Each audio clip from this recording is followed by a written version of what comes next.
Testimonios para la Iglesia Tomo 1. Ministros sin consagración.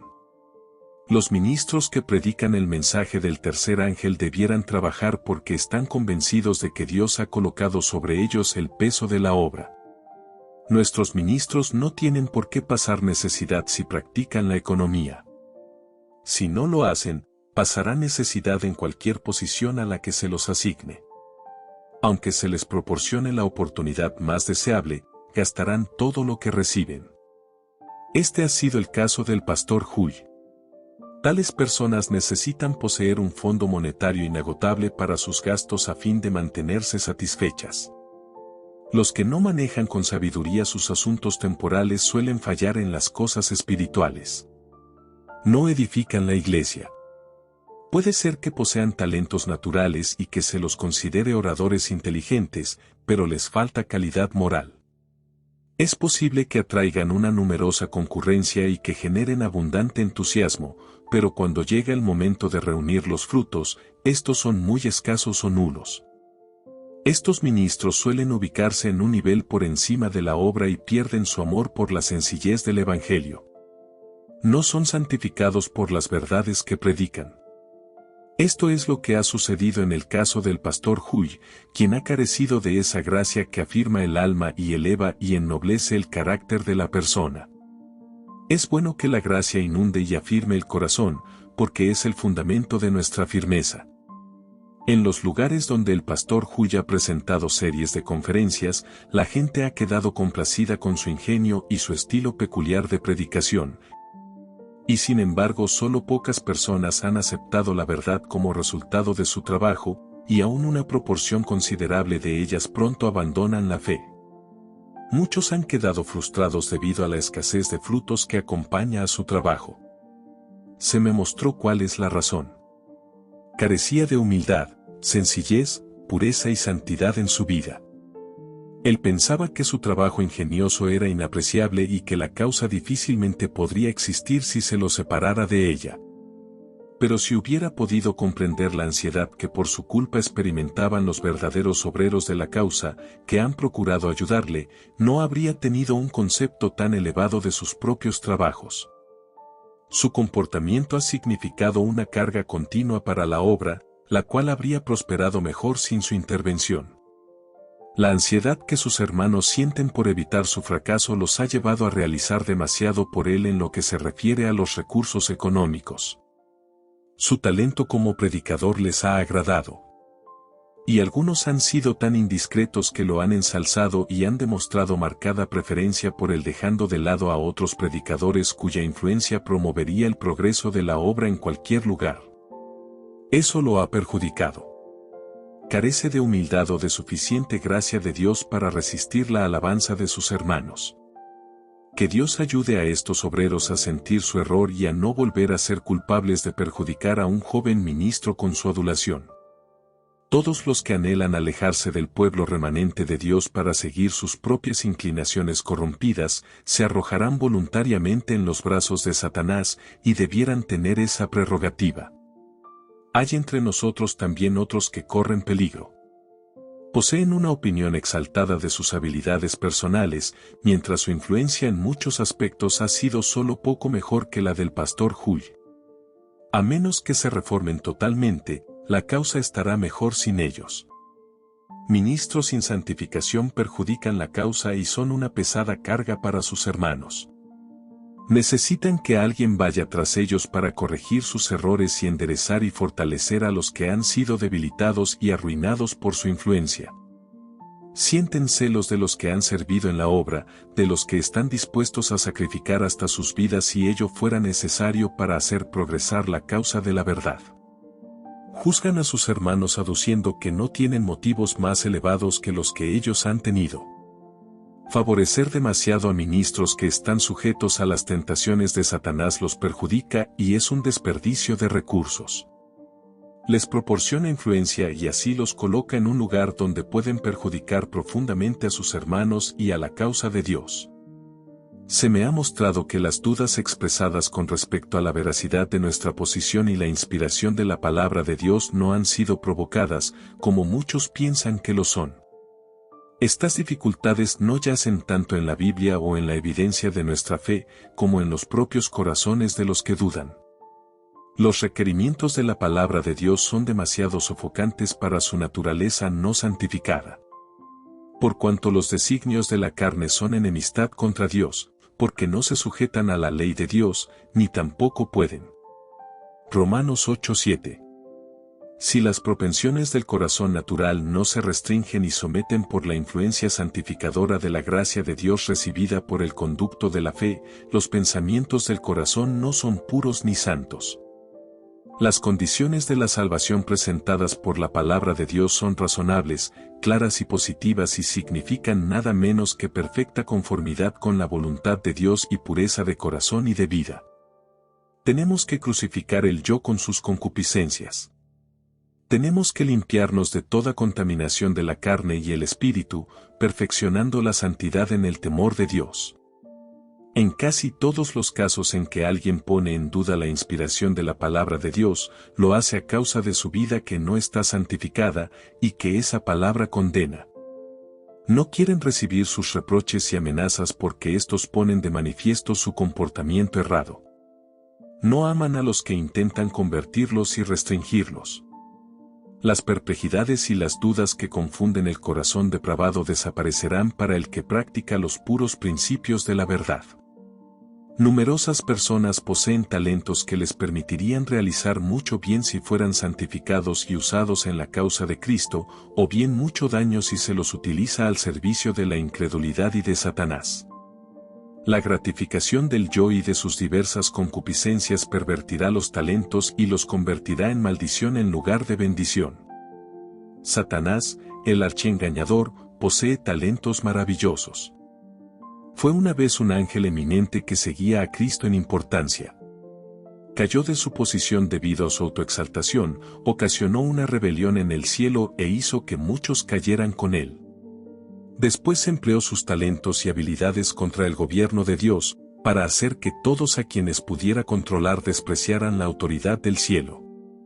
Los que han sido embelesados por la majestad satánica pueden elegir imitar a su general caído y compartir con él su destino final. La pureza de vida imparte refinamiento, el que inducirá a quienes lo posean a alejarse cada vez más de la vulgaridad y el pecado. Tales personas no permitirán que se las aleje de la verdad ni dudarán de la inspiración de la palabra de Dios.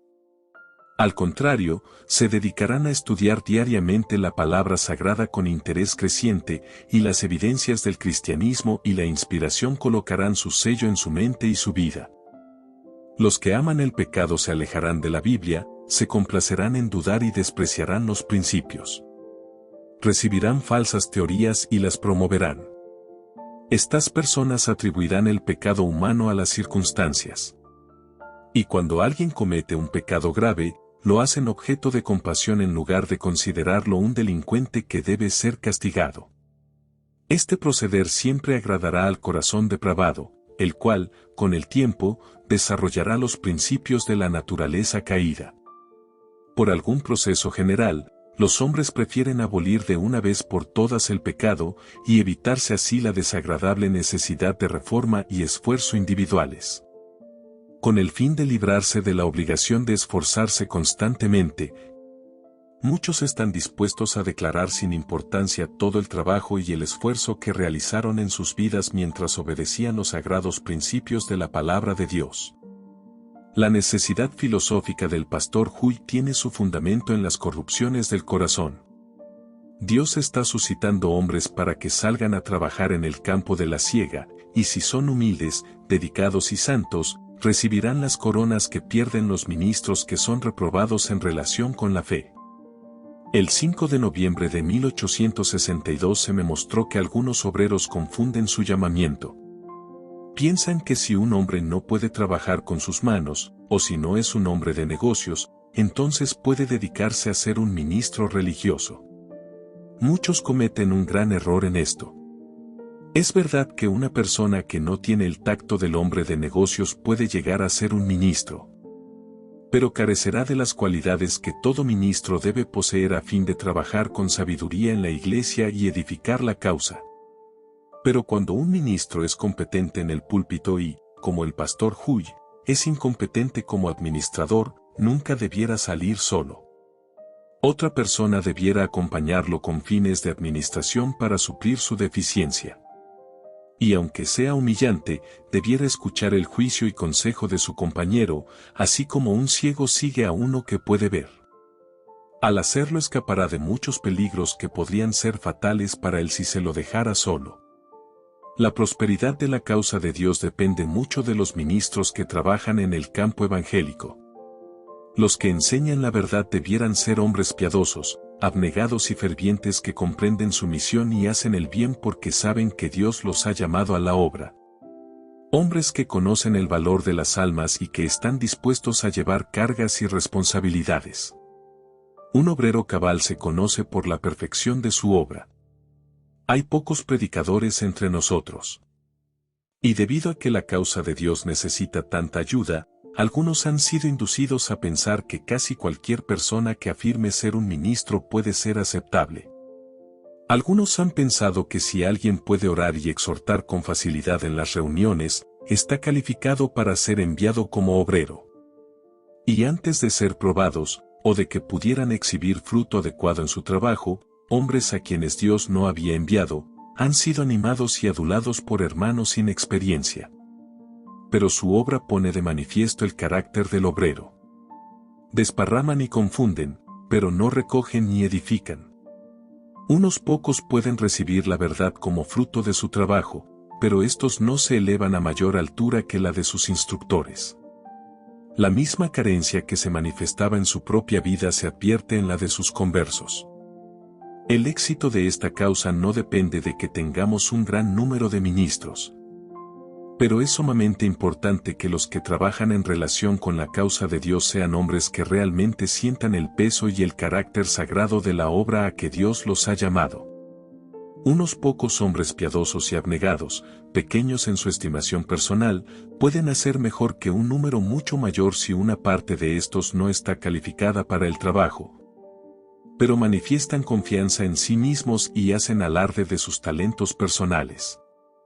Si sale a predicar una cantidad de estos obreros incompetentes, que harían mejor si trabajaran en otra cosa, se necesitaría que los ministros fieles dedicaran casi todo su tiempo a ir en pos de ellos para corregir su mala influencia.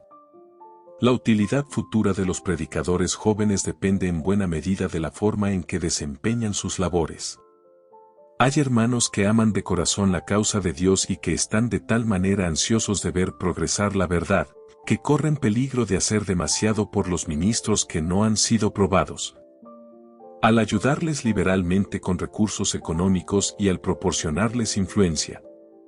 Los que entran a trabajar en el campo evangélico debieran ser animados a ganarse una reputación por sus propios esfuerzos, aunque para ello tengan que experimentar pruebas y privaciones. Primero debieran presentar pruebas satisfactorias de su ministerio. Los hermanos de experiencia deben ser cuidadosos, y en lugar de esperar que estos predicadores jóvenes les ayuden y los guíen, ellos mismos debieran sentir la responsabilidad personal de hacerse cargo de esos predicadores jóvenes para instruirlos, aconsejarlos y guiarlos, es decir, debieran manifestar por ellos un cuidado paternal.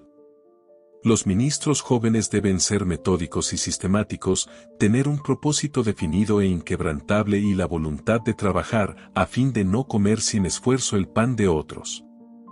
No deben ir de un lugar a otro presentando ciertos puntos de nuestra fe calculados para despertar prejuicio, y luego irse antes de que las evidencias de la verdad presente hayan sido presentadas plenamente.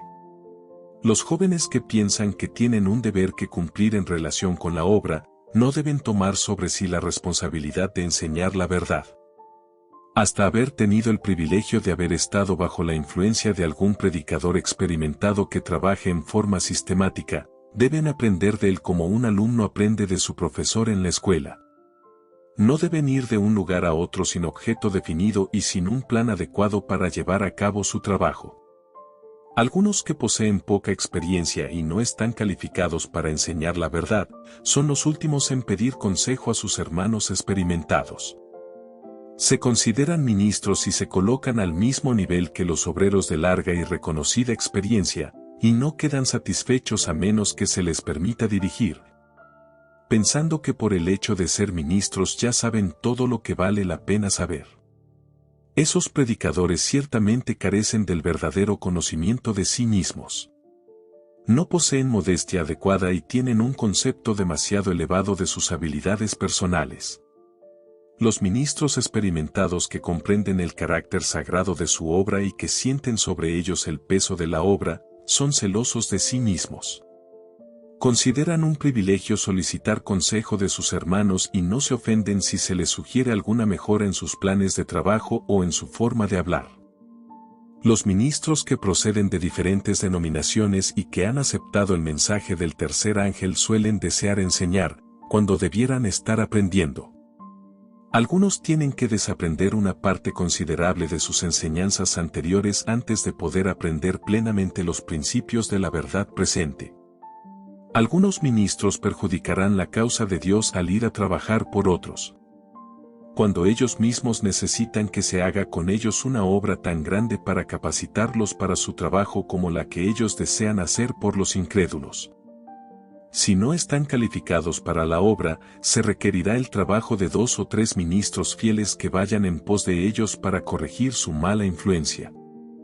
Al final, sería menos costoso para la causa de Dios proporcionar apoyo económico adecuado a estos ministros para que permanecieran en su propio lugar y no salieran a perjudicar el campo de labor. Algunos miembros han considerado que ciertos predicadores son específicamente inspirados, instrumentos por medio de los cuales el Señor habla. Si personas de edad y de larga experiencia advierten errores en un ministro y le sugieren que mejore sus modales, el tono de su voz o sus gestos, éste a veces se ha sentido herido y ha razonado que Dios lo llamó tal como es, que el poder es de Dios y no de sí mismo, y que Dios debe realizar el trabajo por él, que él no predica según sabiduría humana, etc. Es un error considerar que un hombre no puede predicar a menos que algo lo ponga en un fuerte estado de exaltación. Los hombres que así dependen de sus sentimientos, pueden resultar útiles cuando se trata de presentar exhortaciones, si es que sienten que se encuentran en un estado que les permita hacerlo. Pero nunca llegarán a ser obreros eficaces y capaces de soportar el peso del trabajo. Cuando la obra encuentra dificultades y todo parece desanimador, los que se exaltan con facilidad y los que dependen de sus sentimientos no están preparados para llevar su parte de la carga. En tiempo de desánimo y tinieblas, cuán importante es tener hombres calmados que sepan pensar y que no dependan de las circunstancias, sino que confíen en Dios y que trabajen tanto en la oscuridad como en la luz. Los hombres que sirven a Dios por principio, aunque su fe sea severamente probada, se apoyan con seguridad en el infalible brazo de Jehová. Los predicadores jóvenes, y los hombres que una vez fueron ministros, que han sido ásperos y vulgares en sus maneras, que han usado en su conversación expresiones inmodestas y sin castidad, no están preparados para dedicarse a la obra hasta dar evidencia de una completa reforma. Una palabra hablada por ellos con imprudencia puede causar más perjuicio que el bien que podría hacer una serie de reuniones efectuadas por ellos. En los lugares donde actúan dejan por el suelo la norma de la verdad, la que siempre debiera ser exaltada. Sus conversos generalmente no llegan más alto que la norma elevada ante ellos por estos ministros. Los hombres que se encuentran entre los vivos y los muertos debieran actuar correctamente. El ministro no debe bajar la guardia ni por un instante. Está trabajando para elevar a otros haciéndolos subir a la plataforma de la verdad. Que muestren a otros que la verdad ha realizado algo por ellos. Debieran ver el mal de estas expresiones descuidadas, ásperas y vulgares, debieran descartar y despreciar todo lo que sea de esa índole. A menos que lo hagan, sus conversos los imitarán. Y cuando los ministros fieles vayan en pos de ellos y de sus conversos para corregir las equivocaciones que han cometido, ellos se disculparán culpando a los ministros. Si alguien desaprueba su proceder, ellos se volverán contra él y preguntarán, ¿por qué apoya y da influencia a hombres enviándolos a predicar a los pecadores cuando ellos mismos son pecadores? La obra en la que nos ocupamos es una obra exaltada y de responsabilidad. Los que ministran mediante palabra y doctrina debieran ser ellos mismos ejemplos de buenas obras. Debieran convertirse en dechados de santidad, limpieza y orden. La apariencia exterior del siervo de Dios, tanto cuando está fuera del púlpito como cuando habla desde él, debiera ser la que corresponde a un predicador profesional. Puede realizar mucho más mediante su ejemplo piadoso, que solo con su predicación desde el púlpito cuando su influencia fuera del mismo no es digna de imitación. Los que trabajan en esta causa están dando al mundo la verdad más elevada que se haya encomendado a los mortales. Los hombres que Dios elige para que trabajen en su obra darán prueba de su elevado llamamiento y considerarán que es su deber más eminente desarrollarse y mejorar hasta convertirse en obreros eficientes. Luego, cuando manifiesten entusiasmo y dedicación por mejorar el talento que Dios les ha confiado, entonces hay que prestarles ayuda juiciosamente. Pero el aliento que se les proporcione no debiera tener apariencia de lisonja, porque Satanás mismo se encargará de llevar a cabo esa clase de obra. Los hombres que consideran que tienen el deber de predicar no debieran ser animados a depender ellos y su familia en forma inmediata y total de los hermanos para obtener recursos económicos. No tienen derecho a esto hasta que puedan mostrar buenos frutos producidos por su trabajo. Existe actualmente el peligro de perjudicar a los predicadores jóvenes y a los que tienen escasa experiencia por causa de la lisonja y por aliviarlos de los cuidados y las aflicciones de la vida. Cuando no están predicando, debieran dedicarse a trabajar en otra cosa para su propio sostén. Esta es la mejor forma de probar la naturaleza de su llamamiento a predicar. Si desean predicar solo para obtener beneficios económicos y si la Iglesia actúa con buen juicio, pronto perderán su inclinación a predicar y dejarán de hacerlo para buscar un trabajo más provechoso. El apóstol Pablo, un predicador muy elocuente, convertido milagrosamente por Dios para realizar una obra especial, no rehuía el trabajo. Dice, hasta esta hora padecemos hambre, tenemos sed, estamos desnudos, somos abofeteados, y no tenemos morada fija. Nos fatigamos trabajando con nuestras propias manos, nos maldicen, y bendecimos, padecemos persecución, y la soportamos. 1 Corintios 4, 11-12. Ni comimos el pan de ninguno de balde. Antes trabajamos con esfuerzo y fatiga día y noche, para no ser gravosos a ninguno de vosotros. 2 Tesalonicenses 3:8. Se me mostró que numerosos hermanos no aprecian correctamente los talentos que hay entre ellos. Algunos no comprenden que talento de predicación sería el mejor para el adelanto de la causa de la verdad, sino que piensan solo en la gratificación momentánea de sus sentimientos. Sin reflexionar, demuestran preferencia por un orador que manifiesta celo considerable en su prédica y refiere anécdotas que complacen el oído y estimulan la mente por un momento, pero sin dejar una impresión duradera. Al mismo tiempo desestiman a un predicador que ha estudiado con oración para poder presentar ante la gente los argumentos que explican nuestra posición con calma y en forma coherente. Su trabajo no es apreciado y suele ser tratado con indiferencia. Una persona puede predicar con entusiasmo y complacer el oído, pero sin presentar nuevas ideas ni información para la mente. Las impresiones causadas por esta clase de predicación desaparecen cuando el orador deja de hablar. Cuando se buscan los frutos de un trabajo realizado de esta manera, se encuentra muy poco. Estos dones de oropel no son muy benéficos ni tienen mucho valor para hacer progresar la causa de la verdad, como un don en el que se puede confiar cuando actúa en lugares duros y difíciles. En la obra de enseñar la verdad es necesario que los puntos importantes de nuestra posición estén bien respaldados por evidencias bíblicas. Las aseveraciones pueden silenciar al incrédulo, pero no lo convencerán. Los creyentes no son los únicos para cuyo beneficio los obreros son enviados al campo. La salvación de las almas constituye el objetivo principal. Algunos hermanos han errado en esto. Pensaron que el hermano C era la persona adecuada para que trabajara en Vermont y que podía llevar a cabo más que cualquier otro ministro de ese estado. Esas personas no ven las cosas desde un punto de vista correcto. El hermano se puede hablar en una forma que interesa a la congregación, y si eso fuera todo lo que es necesario para ser predicador de éxito, entonces cierto grupo de hermanos y hermanas estaría en lo correcto en su estimación de él. Pero él no es un obrero cabal y no es digno de confianza. Carece de valor cuando se trata de hacer frente a las pruebas de la iglesia. No tiene experiencia, juicio ni discernimiento para ser de beneficio a la iglesia en momentos de prueba.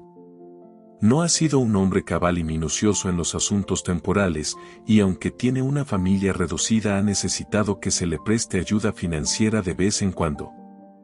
La misma carencia de que adolece en las cosas materiales también se manifiesta en los asuntos espirituales. Si se lo hubiera tratado en forma adecuada desde el comienzo de su predicación, ahora podría tener cierto grado de utilidad para la causa. Sus hermanos lo perjudicaron al tratarlo con excesiva consideración y al permitir que soportara una escasa parte de las preocupaciones y responsabilidades de la vida, lo cual le indujo a pensar que su trabajo era de gran importancia.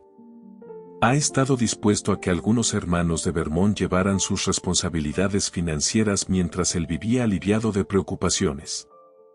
No ha hecho ejercicio suficiente para tonificar y fortalecer sus músculos, y para el bien de su salud. Es incapaz de constituir iglesias.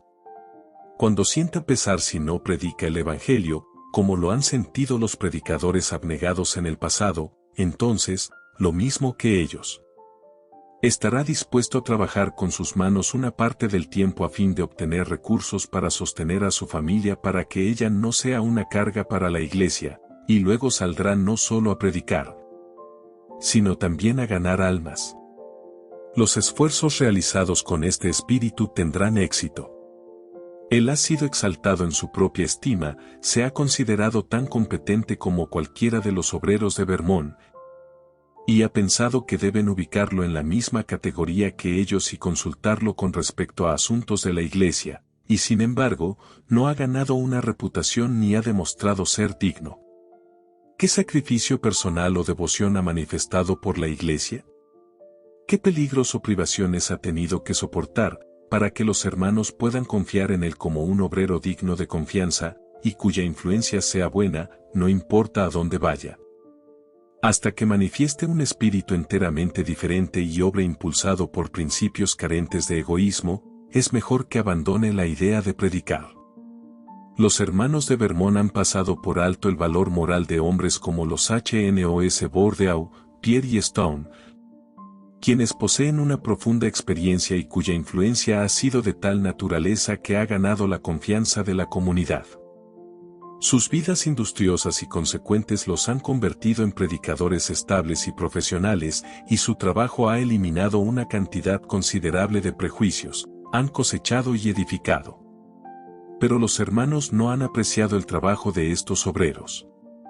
En cambio, han quedado complacidos con el de algunos que no soportan ser probados y cuya obra solo ha producido escaso fruto.